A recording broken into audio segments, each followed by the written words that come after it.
এই চাপু, আমি কি তোমার টি শার্টে ছবি আঁকতে পারি দয়া করে? বিশ্বাস করো, এটা তোমার উপর সত্যিই সুন্দর লাগবে। না ভাই, আমি আমার টি শার্টে কোনো ছবি চাই না। আরে ভাই, তুমি কি করেছো? আমার টি শার্টের রং লেগে গেছে। আমি আমার ভাইকে ডেকে আনবো, সেই তোমাকে বকা দিবে। আপু, দয়া করে এমন করো না। আগে আমার কথা শোনো।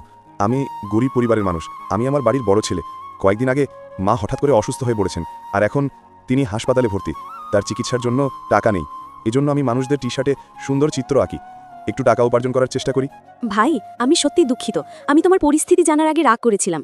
চিন্তা করো না, যদি তুমি আমার টি শার্টে কোনো সুন্দর চিত্র আঁকো আর আমার পছন্দ হলে আমি তোমাকে 5,000 টাকা দেবো। কিন্তু আপু, আমি তোমার কাছ থেকে টাকা চাই না।